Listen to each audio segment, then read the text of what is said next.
queridos e amados irmãos, eu vos saúdo com a graça e a paz de nosso Senhor Jesus Cristo. Mais uma vez, por sua bondade, por sua misericórdia, aqui estamos para vos transmitir a bendita e gloriosa e preciosa mensagem de Deus.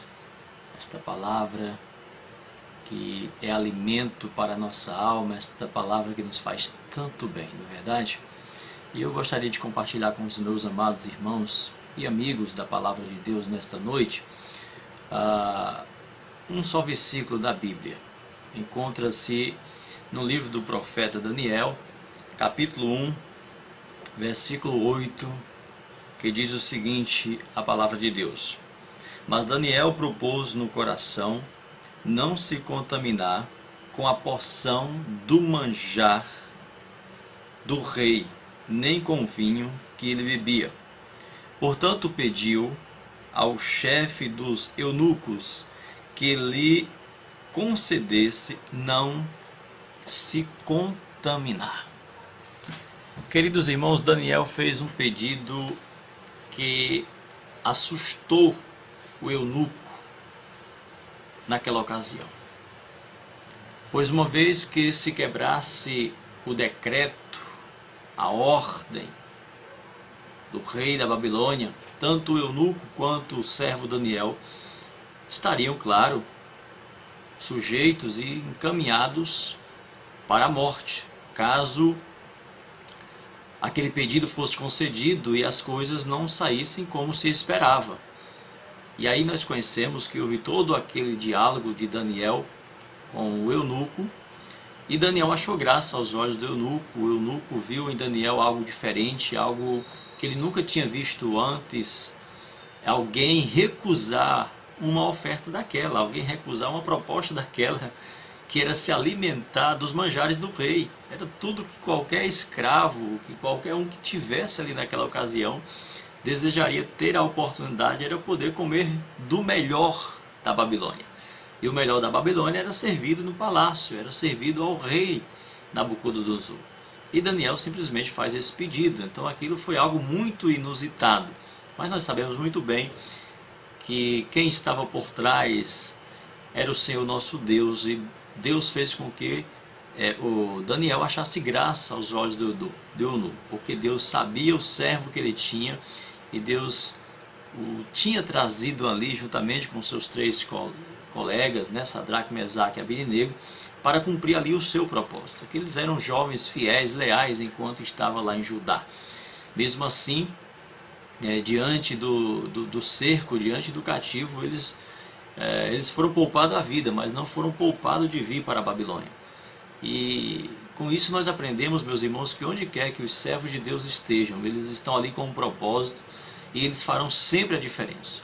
Então Deus deu a Daniel graça e misericórdia. E é isso que Deus faz com cada servo, com cada serva do Senhor, que propõe no seu coração ser leal, ser fiel a Deus, certo? Que não se rende, que não aprecia com ganância ou com desejo exacerbado os manjares desta vida, as riquezas desta vida.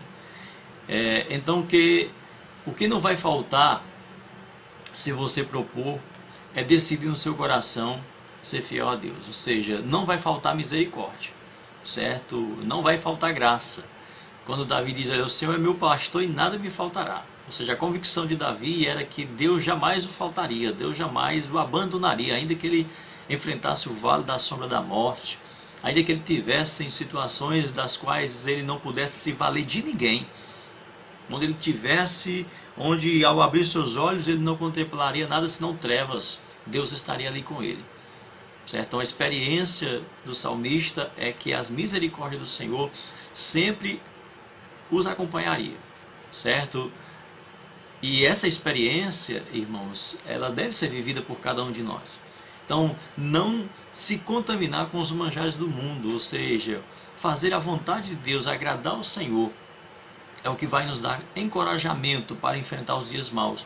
É o que nos vai dar respaldo para estar diante das decisões, das quais muitas delas, aos olhos físicos nossos, são muito favoráveis a nós, são muito aplausíveis aos nossos olhos.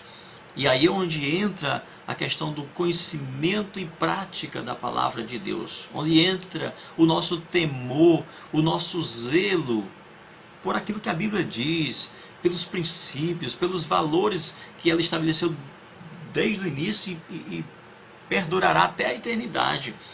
Certo? Então nós somos tentados hoje a acreditar, devido à enxurrada de não contra a palavra, certo? De interrogações, para que a gente possa assim de repente querer mudar alguns pontos da nossa fé, da nossa convicção, da nossa doutrina, dos nossos princípios, dos nossos valores. Então todos os dias a igreja está sendo bombardeada, certo? Os nossos jovens nas faculdades, enfim, onde estiver, nós estamos constantemente recebendo, meus irmãos, esses ataques muito sutis do inimigo, não negando necessariamente a Deus, confessando o nome de Deus, tendo de certa forma uma fé, mas querendo desqualificar a palavra, desmerecer a palavra. Então é importante a gente guardar essa palavra, propor, certo? Olha, não vou me contaminar, eu vou me manter fiel a esta palavra. Então, queridos irmãos, jovens, adolescentes, você que nos escuta nesse momento, idosos, não é? Então são muitas as tentações, são muitas as ciladas do inimigo. Então ele deseja nos levar à contaminação, certo? Então o diabo, o inimigo se deleita em ver-nos contaminados, em ver o servo de Deus, a igreja do Senhor Jesus sendo maculada, certo? Estando unida, estando em comum acordo com este mundo. Então ele se deleita com a nossa queda, ele se deleita com a nossa infidelidade a Deus. Então se você propuser no seu coração, for uma decisão sua, você será fortalecido com a vontade perfeita de Deus, certo? Então você não pode viver aleatório, distraído, solto. Você tem um dono, Jesus pagou caro pela sua vida. O preço pelo seu resgate, como diz lá em 1 Pedro, capítulo 1, não foram coisas perecíveis, como prata, ouro ou qualquer outra coisa. O preço pelo seu resgate, meu querido irmão, o preço pela sua alma, foi um preço de um cordeiro imaculado, sem mácula.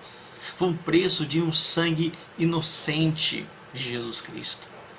Então quando o chefe dos eunucos começa a trocar os nomes dos servos de Deus, né, nós sabemos que o nome de Daniel, né, foi trocado, o nome de Sadraque, de Mesaque, de Abednego foram trocados por aqueles nomes babilônicos. Então eu fico pensando que Daniel começa a se armar. Daniel começa naquele momento em que ele vê toda aquela estrutura sendo mudada, todo aquele processo ali, ele começa a se revestir com a couraça da justiça, com o manto da graça de Deus. É claro que Daniel não se valeu naquele momento exclusivo, naquele momento único de Deus. A decisão de Daniel, meus amados irmãos, foi uma decisão pautada, foi uma decisão resultado do que ele vivia antes de chegar na Babilônia. Não foi uma decisão de um desesperado, não. Foi uma decisão de alguém meticuloso, de alguém que meditava na palavra, de alguém que se alimentava de Deus, de alguém que já tinha experiências com Deus. E é através dessa experiência com Deus, a experiência com a palavra, a experiência das nossas meditações, das nossas devocionais. Por isso que eu conclamo a você, amado irmão, amada família Montese. Reúna a sua família, esteja meditando na palavra. Esse tempo distante da casa de Deus, não relaxe, leia a palavra, medite na palavra, porque vai ser a palavra que vai te dar respaldo. Vai ser a palavra que vai te dar força, que vai te dar poder de decisão, que vai te dar inteligência, que vai te dar sabedoria, que vai te revestir. É a palavra que é o nosso escudo, é a palavra que é a nossa couraça da justiça. Então, queridos, quando chega a vez de Daniel, existe um porém, um mas, porém, Daniel propôs no coração, e posso imaginar ele pensando anteriormente, quando todo aquele processo, quando toda aquela seletiva estava ali acontecendo. Eu posso imaginar os pensamentos de Daniel e a conexão dele com Deus. A oração dele naquele momento, aquilo sim, foi um momento de orar sem cessar, um momento de remoer, de ruminar ali aquela palavra dentro dele, trazendo para bem nítido ao seu entendimento, à sua compreensão daquele momento. Porque é o que está dentro de nós, é a palavra que está dentro de nós que nos dá coragem, que nos dá discernimento, que nos dá sabedoria. É aquilo que Jesus Cristo disse: olha, vocês não saberão, não terão nada pronto para responder no momento, mas o Espírito falará em vós naquele momento, porque vocês estão conectados à palavra. O Espírito vos lembrará, o Espírito trará na mente de vocês de forma encorajada, encorajando vocês, de forma dando entendimento, dando discernimento a vocês. E vocês tomarão a decisão certa. Vocês falarão o que é certo. Então imagino que Daniel cogitou naquele momento: vocês podem até trocar o meu nome, minha nacionalidade, pois isto não está sobre o meu domínio, mas não podem mudar o meu caráter. Não, o meu caráter vocês não trocam. Não podem mudar os meus princípios. Vocês não podem apagar os meus valores. Eles são invioláveis. Mudem o meu nome. Façam o que quiser. Mas nada disso mudará o que está dentro de mim. Meus queridos irmãos, é muito importante saber quem tem crido, não é verdade? O apóstolo Paulo diz: eu sei quem tenho crido e estou bem certo que Ele é poderoso para guardar o meu tesouro, o meu depósito até aquele dia. Queridos irmãos, é isso que Satanás quer: intimidar, colocar medo em nós para que venhamos se conformar com o seu sistema de sujeira.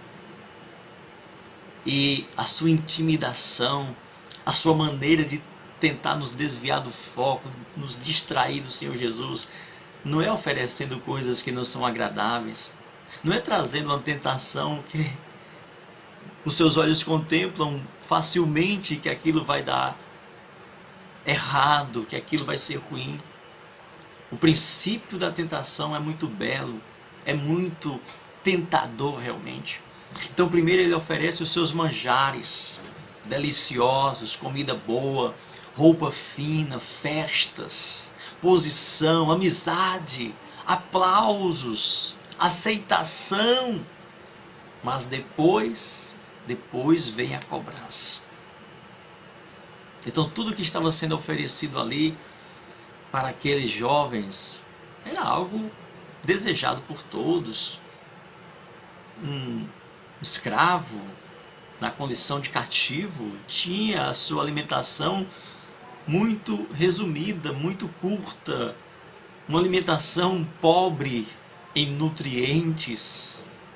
E agora, o que iria lhe oferecer era algo realmente muito prazeroso, muito desejado. Diga não.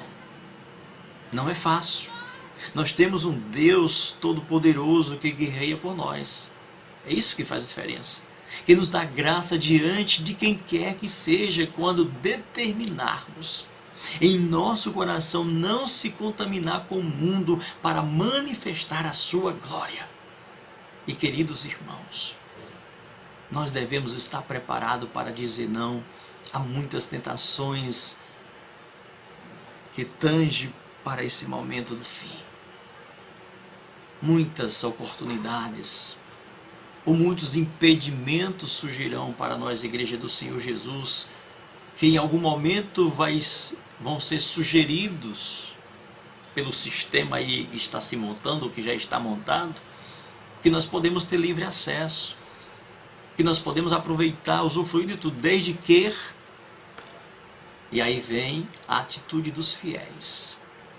Mas a igreja, mas os servos de Deus propuseram em seus corações não se contaminar. E com base em quê? Numa nova revelação, numa visão que o irmão teve, no sonho, como muitos estão tendo por aí. Ah, Deus me diz, eu sonhei, Deus me mostrou que vai ser assim o final dos tempos. Está nas Escrituras, meus irmãos, está na palavra. Os crentes parece que estão tendo preguiça desprazer de ler a palavra e ficam muitas vezes alucinados por sonhos, por novas revelações. Às vezes eu recebo vídeos, áudios de irmãos, parece que ainda em dúvida quanto àquela linguagem, quanto àquele discurso, aquelas colocações. Eu fico triste às vezes porque eu vejo uma falta de conhecimento das Escrituras, uma falta de amor, de zelo pela palavra, que é tão clara. A revelação bíblica é tão clara. Eu não preciso, meus irmãos, eu não necessito mais de nenhuma visão, de nenhuma revelação para saber como as coisas vão se desenvolver, como as coisas vão se desenrolar. O que vai acontecer no final eu já sei. Você já sabe, só se não quiser. Mas as Escrituras estão aqui, tudo está revelado. O problema é que há uma guerra muito grande entre mim, minha vontade, e me submeter a esta vontade, a esta palavra que Deus deixou. Cuidado para não ser levado a interpretar errado as Escrituras, trazendo assim condenação para si. E quando que nós interpretamos errado as Escrituras? Quando nós começamos a dar ouvido a essas novas visões e revelações, a essas tentativas de enxertar, de acrescentar, de interpretar a Bíblia por meio de visões, por meio de revelações, como os Gálatas queriam interpretar a Bíblia através de uma nova revelação, de uma nova visão. E Paulo diz lá em Gálatas capítulo 1, versículo 8 e 9, olha, ainda que desça um anjo do céu, trazendo uma nova revelação, um novo evangelho, uma interpretação que não seja a que está na palavra, seja anátema, seja maldição. Então, nesse particular, nós precisamos realmente sermos radicais. A palavra de Deus é o suficiente, ela é inerrante. E não podemos realmente permitir nenhum tipo de aditivo nela. Pois alguém pode questionar hoje, diante das oferendas, que nos colocam para comer ou beber. Não é o que entra que contamina o homem, mas o que sai da boca, isso contamina. Às vezes, queridos, temos bons argumentos e até usamos a Bíblia quando queremos justificar a nossa vontade, os nossos desejos. Ou seja, eu quero tomar uma decisão, eu quero fazer algo que me satisfaz, que eu já calculei que eu vou ser feliz com essa decisão, que eu vou me dar muito bem, que eu vou prosperar com essa decisão. Então eu começo a catar na Bíblia argumentos para justificar, para respaldar a minha vontade, o meu desejo, o meu projeto. Que bacana, não é mesmo? A gente usa a palavra de Jesus muitas vezes para justificar os nossos deleites e prazeres, mas não a usamos para nos corrigir. Não aplicamos as nossas fraquezas. Não olhamos, como diz a palavra de Deus, de que se questiona o homem. Que inquirimento é esse? Faça inquirição de si mesmo, dos seus pecados.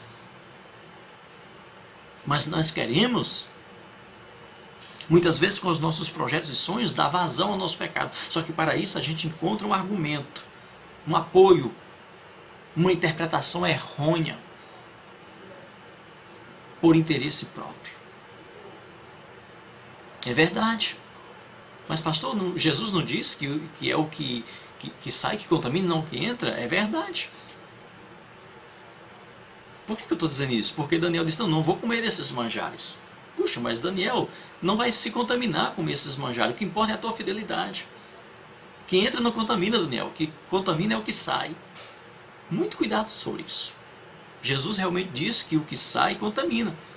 E contamina por quê? Porque a boca fala o que está cheio o coração. Quando o coração está cheio da palavra de Deus, presta atenção nisso. Quando o coração está cheio da palavra de Deus, o desejo é propor em guardar a palavra de Deus. Quando não, o desejo é procurar brecha para justificar o nosso erro, para dar vazão aos nossos deleites, aos nossos prazeres, para proteger a nossa pele. Ou seja, desfocado da palavra, sem essa palavra no nosso coração, nós só vamos nos preocupar com a nossa pele, com a nossa saúde física, com os nossos cuidados, porque passamos a sermos amantes de si mesmo, quando a palavra de Deus não está em nós abundantemente. Nosso reino passa a ser o nosso reino mesmo, a nossa vontade, o nosso querer.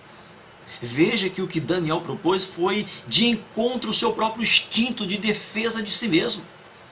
Não foi algo, o que Daniel propôs no coração, a decisão de Daniel, não foi algo que no princípio, na visão humana, favorecia a ele. Pelo contrário. Pois isso era considerado uma afronta ao rei, o qual poderia ser punido com a morte. Então ele estava colocando a sua vida realmente ali na forca. E também de muitas pessoas. Do chefe dos eunucos também. Foi o que o enredo lá da narrativa fala. Mas ele estava disposto, meus queridos, a morrer pelo nome de Deus. Enquanto não estivermos expostos a isto, não estamos ainda completamente preparados para andarmos com Deus. Seguir-te-ei para onde quer que for. Você lembra desta passagem bíblica, não é? Está lá em Lucas 9, 57 ao 62, quando aquele homem, naquela ocasião que Jesus estava ali passando, disse: olha, seguir-te-ei para onde quer que fores. Mas aí Jesus vai dizer: olha, as raposas têm seus covis, as aves têm seus ninhos, mas o Filho do Homem não tem onde reclinar a cabeça. Depois disse ele a outro, ou depois disse outro para ele: seguir-te-ei para onde quer que fores, mas primeiro deixa eu despedir da minha família, dos da minha casa. E Jesus vai dizer: olha, ninguém que lança mão do arado e olha para trás é apto para o reino dos céus. O homem disse também: olha, deixa primeiro eu sepultar o meu pai. E Jesus Cristo: não, deixa os mortos sepultar os seus próprios mortos. E aí depois, outro mais se propõe. Jesus chama outro. E sempre vem as desculpas. E todas essas desculpas, ou todas essas colocações que são legítimas, todas elas estavam conectadas à autopreservação de si mesmo. O autocuidado de si mesmo.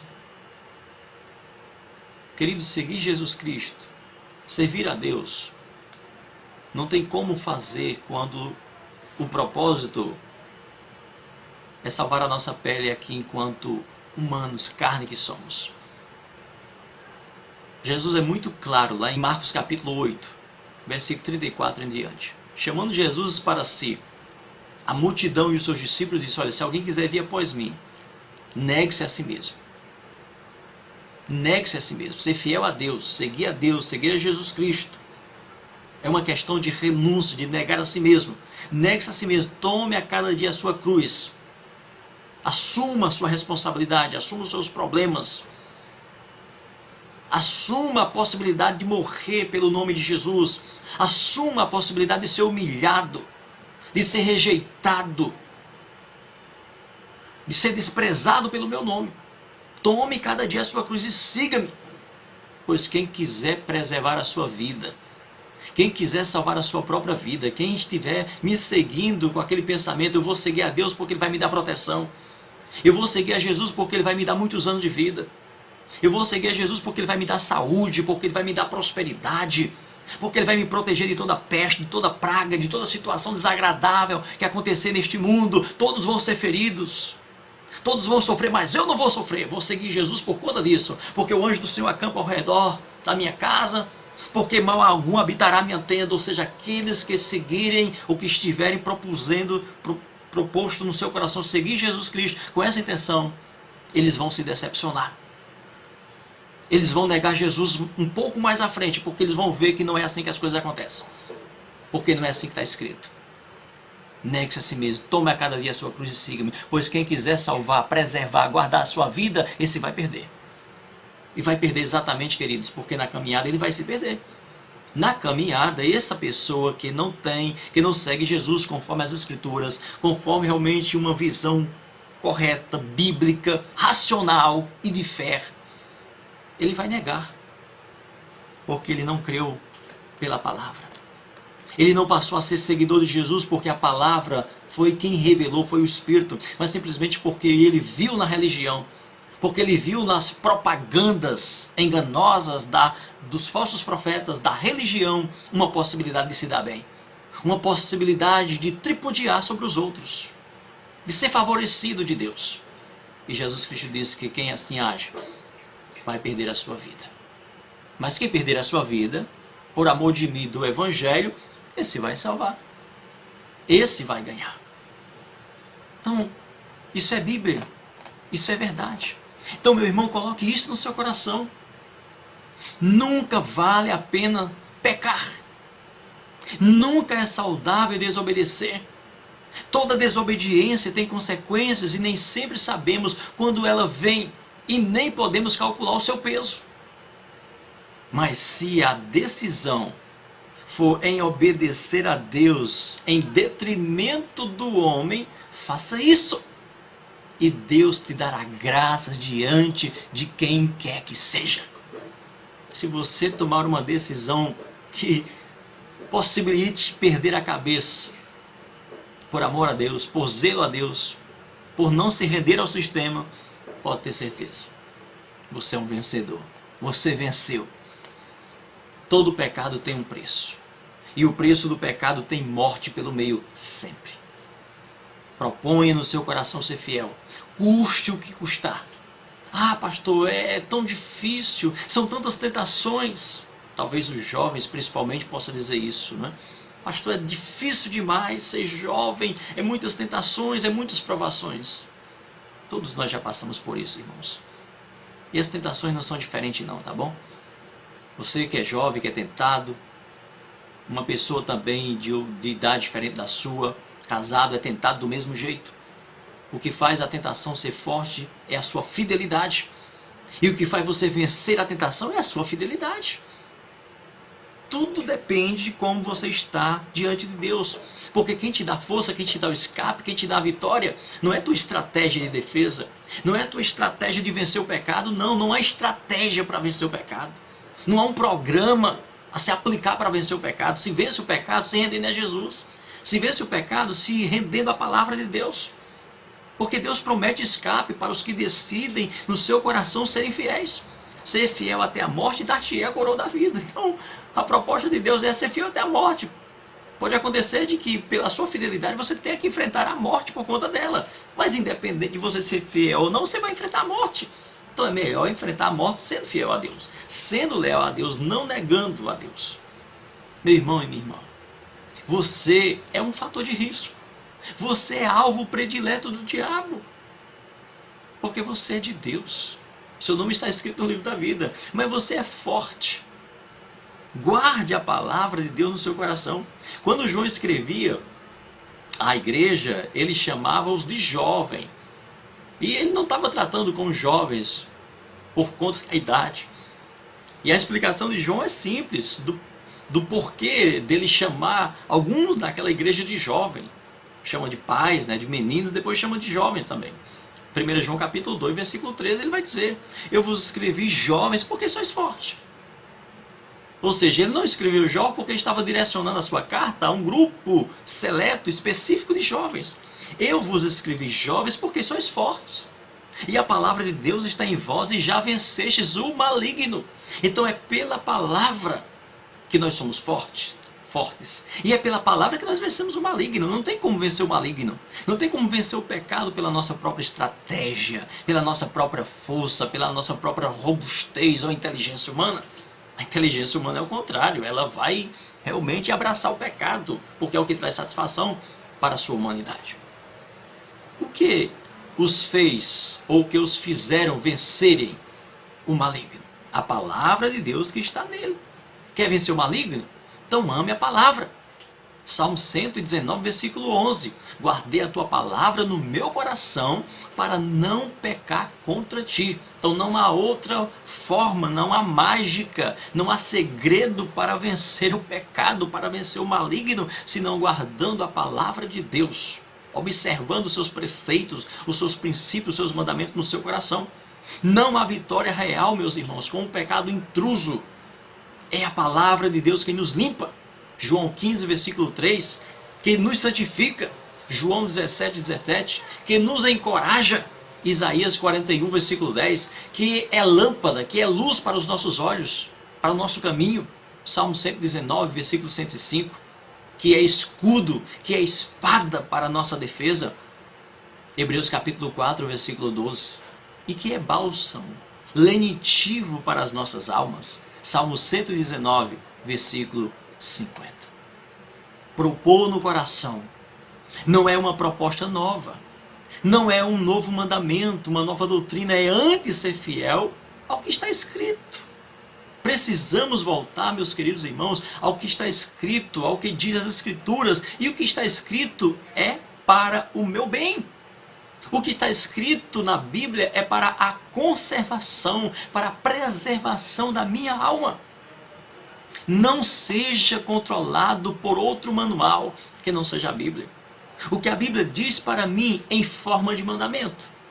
A Bíblia que Daniel lia dizia o seguinte: não como de alimento sacrificado aos ídolos. Não se prostitua diante dos deuses. Nem adore homem como se fosse um deus.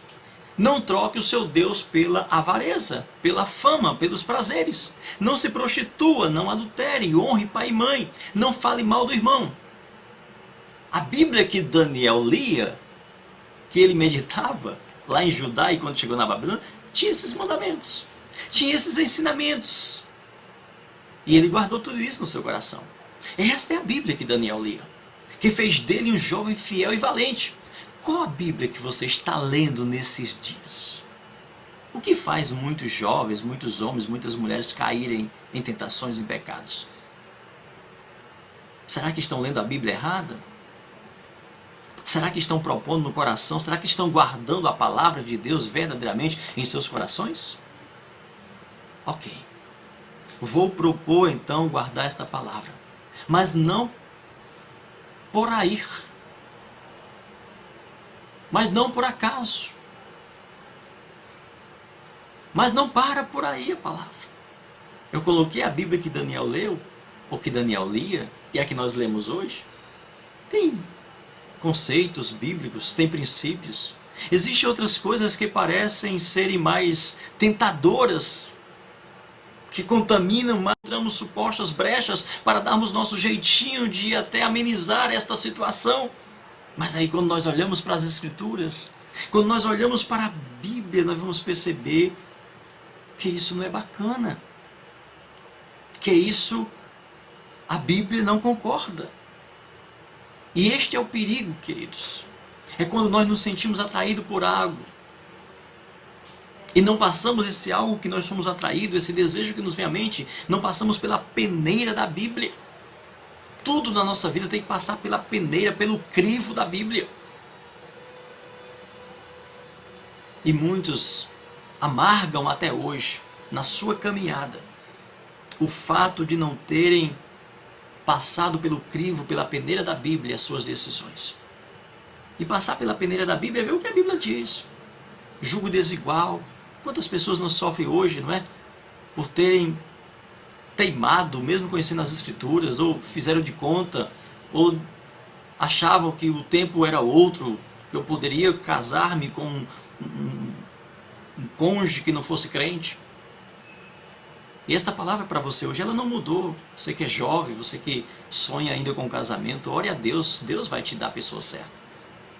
Mas não se precipite, não procure justificar o seu desejo, a sua vontade, a sua paixão por esta pessoa, achando que vai dar certo, achando que você vai poder mudar a vida dela, que você vai poder converter ela, que você vai poder transformar ela. Ela pode até também, nesse ensejo aí da paixão, ir na igreja, tomar aquela decisão movido pelo sentimento de paixão, de envolvimento ali naquele clima, mas se não for uma conversão pelo Espírito Santo, ela não vai mudar. Então tem que ser realmente pelo Espírito. Alguém que é convertido pelo Espírito. Esse alguém propõe no seu coração. Esse alguém é vencedor. Então, fuja do jugo desigual, meu irmão e minha irmã. E o jugo desigual não só no âmbito da vida conjugal. O jugo desigual em outras relações. Não faça aliança com o jugo desigual. Tenha cuidado. Cuidado para você realmente não se contaminar. Leve tudo pelo que a palavra de Deus diz. Você pode até pensar que essas colocações é atitude radical, de pastor radical, de religioso fanático, preconceituoso. Não é não. É mandamento de Deus. Tanto do Velho Testamento como no Novo Testamento. Namoro e casamento sempre foram ordenados por Deus que acontecesse entre os irmãos da mesma fé, da mesma tribo, da mesma cultura. E qual era a razão para isto? Não trazer contaminação para o seu povo santo, seu povo separado. Você pode propor isso no seu coração e Deus certamente será contigo. Daniel foi levado para a Babilônia. José foi levado para o Egito, mas você está nestes dois lugares hoje. O mundo é o Egito. O mundo é a Babilônia também. E os manjares continuam sendo oferecidos a você todos os dias, com promessas e encantamentos diversos que só escapam os que, ao saírem de casa, ao se deslocarem para o trabalho, para a faculdade, proporem no seu coração não se contaminarem, não pecar contra Deus. Esses vencerão, porque acharão graças diante de Deus. Porque o simples fato de sair de casa, se deslocar para algum local, para um shopping, para um passeio, eles não saem aleatórios, perdidos, soltos. Eles saem com o coração propondo a palavra, guardar a palavra, vigiar os olhos, como Jó disse, para não pôr os seus olhos, o seu coração no pecado. A única vez, queridos, em que a Bíblia faz menção à religião, porque quando alguém pensa assim, olha, isso é coisa de religião. Por que nós cristãos, nós crentes, falamos tão pouco de religião? Nós não usamos muito o termo religião. Porque a Bíblia, a única vez que ela faz menção, né, porque a gente sabe que a palavra religar, a religião significa religar, né, religar o homem com Deus. E nós sabemos que nem todas as religiões, elas religam o homem com Deus. Elas religam a um ser, né, estabelecido por aquela religião como sendo superior, como sendo o Senhor daqueles fiéis. Mas infelizmente nem todas as religiões, nem todos os religamentos estão religando o homem com Deus. Então por isso que Tiago capítulo 1 versículo 27, que é onde a Bíblia fala realmente o termo, a palavra religião, diz, olha, que a religião pura, imaculada diante de Deus é guardar-se incontaminado no mundo. Ou seja, é manter uma vida santa, uma vida pura, é propor no coração não se contaminar com o mundo, é propor no coração fazer a vontade de Deus. Então, o diabo, que ele é anti-Deus, ele não é anti-religião. Até nós sabemos biblicamente que no final ele vai liderar uma religião. Ele vai ter seus líderes liderando uma religião, onde ele vai se colocar como uma abominação posta no templo. Então o diabo ele quer contaminar a igreja de Jesus, a igreja comprada pelo sangue de Jesus. Então não esqueça nunca, você é essa igreja. Se você comungar, se você se conformar com as ideologias do mundo, com todas as formas de amor do mundo, você está desagradando a Jesus, pois ele é o cabeça desta igreja. Ele morreu pela igreja para apresentar a Deus como uma igreja santa e gloriosa. E escrito está em 1 João capítulo 2, versículo 15, não ameis o mundo, nem o que no mundo há. Se alguém amar o mundo, o amor do Pai não está nele. Tiago 4, versículo 4 diz, não sabeis que a amizade do mundo é inimizade contra Deus? Então está muito claro nas Escrituras. Então não brinque com a verdade. Leve o Evangelho a sério. Isso que eu disse não é o que eu penso. Não é um conselho do que seja ideal para o cristão. Isto é a verdade. Isto é mandamento, isto é a palavra de Deus. E quebrar esta verdade implica em castigo, em punição. Então não é simplesmente um conselho, não é simplesmente um parecer. Eu não estou dando um conselho, eu não estou dando um parecer. Eu não estou transmitindo para você o meu pensamento, o que eu acho que é certo, o que eu acho que é ideal. Não, eu estou transmitindo para você a palavra viva de Deus, mandamento de Deus. Não são pensamentos religiosos, é a palavra de Deus que diz. E para você, jovem, como você purifica o seu caminho? Observando a palavra de Deus, Salmo 119, versículo 9. Como purificará o jovem o seu caminho? Observando a sua palavra. Observando o conjunto, os ensinos plenos da palavra de Deus. Ou seja, mergulhando nas Escrituras. Amando, guardando. Eu não posso guardar o que eu não tenho.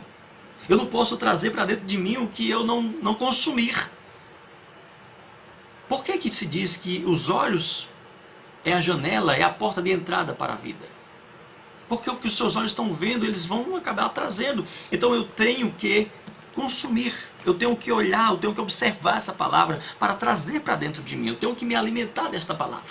E aí, realmente, meus caminhos, os meus pensamentos, as minhas decisões, as minhas atitudes, elas vão serem pautadas pela palavra, porque ela está dentro de mim, os seus princípios e os seus valores. A palavra de Deus, a Bíblia, não é uma mensagem para você ouvir uma vez na vida e você ficar de vez em quando lembrando. Facilmente vai ser apagada. Quantas pessoas não estiveram na igreja um dia firme, forte, louvando, ensinando, e hoje estão apagadas porque a palavra deixou de fazer parte do seu dia a dia. Deixou de fazer parte da sua vida. Daniel, queridos, seria ridicularizado hoje, talvez, nem tanto pelo mundo, né? Mas por aqueles que se dizem igreja, que se dizem cristão. Se ele propusesse no seu coração não se contaminar com aquilo que muitos cristãos estão se contaminando, estão usando hoje. Que não propõe mais nada, que até são capazes de dizer, né? Alguns chegam a essa loucura de dizer que a Bíblia mudou, que a igreja não é mais relevante. Essa é coisa, ou isso é coisa de pastores interessados ou interesseiros, né, em dinheiro. Alguns chegam a dizer que Deus pensaria diferente, que se a Bíblia fosse reescrita hoje, muito do que está escrito aqui seria tirado, porque há muito preconceito aqui dentro. Há muitas verdades que aqui se limitaram a um tempo que não se aplicaria mais hoje diante da modernidade, diante do homem moderno, diante do homem que se reinventou na história, do homem que se civilizou verdadeiramente. Queridos, a palavra de Deus não muda. Deus não muda. Jesus Cristo é o mesmo ontem, hoje e eternamente. O que Ele registrou, mandou os seus servos registrar lá no princípio, Deus não mudou de lá para cá. Houve-se uma revelação progressiva de Deus. Houve-se uma revelação progressiva, mas não por conta de Deus estar se adaptando, por conta de Deus estar se adequando ao tempo, aos séculos, mas o homem sim. Ou seja, o conhecimento de Deus, o ensino de Deus tinha que chegar aos poucos, pausadamente, para que o homem pudesse entender, para que o homem pudesse compreender. Daí porque você vai ler no Antigo Testamento, né, os castigos de Deus, os decretos de Deus, as punições, os juízos de Deus, para que as gerações seguintes pudessem temer a Deus, pudessem entender que deveríamos, como homem, como criaturas caídas, nos voltarmos para Deus, e esse retorno seria por meio dessas punições, seriam por meio dessas manifestações de Deus. E para que o homem entendesse a gravidade do pecado, quando alguém pecasse, quando alguém desobedecesse, quando alguém quebrasse aquele mandamento naquela tribo, naquele acampamento, essa pessoa deveria ser tirada para que servisse de exemplo para os outros. Mas Deus não mudou. Deus continua o mesmo. Deus do Antigo Testamento era o Deus de amor, de misericórdia, é o mesmo Deus hoje. Ele continua mantendo misericórdia. Mas, queridos irmãos, se alguém pensar que Deus hoje é passivo, que Deus hoje não pune mais o pecado, não é mais rigoroso com a desobediência, como Deus no Antigo Testamento, está muito enganado. Porque tudo no Antigo Testamento era sombra. E tudo estava caminhando para uma ira final, para um juízo final. O grande e terrível do Senhor está por vir ainda. Então o Antigo Testamento era apenas uma sombra, era apenas uma apresentação do que aconteceria no final. Então quando Deus determinava determinada destruição ali, era a misericórdia de Deus. Por quê? Porque o fim não tinha chegado ainda. Agora, o que está para acontecer, o que vai acontecer no final e que está bem próximo, aí, meu irmão, aí realmente vai ser o despejar realmente das taças da ira de Deus. Ou seja, Deus desde o princípio, desde a sua revelação para o homem, que ele vem sempre expondo a sua misericórdia. Até mesmo diante dos castigos, até mesmo o castigo, as punições de Deus, são atos de graça, são atos de misericórdia de Deus. Então que você possa, queridos, por pôr no coração, ser fiel a Deus e guardar essa palavra diante de tantas dificuldades que vamos enfrentar daqui pela frente, mas que nós somos em Cristo Jesus, pela palavra de Deus, muito mais do que vencedor. Que Deus abençoe a tua vida, que Deus guarde a tua família, que Deus guarde a tua casa. Em nome de Jesus, eu termino esta palavra. Amém.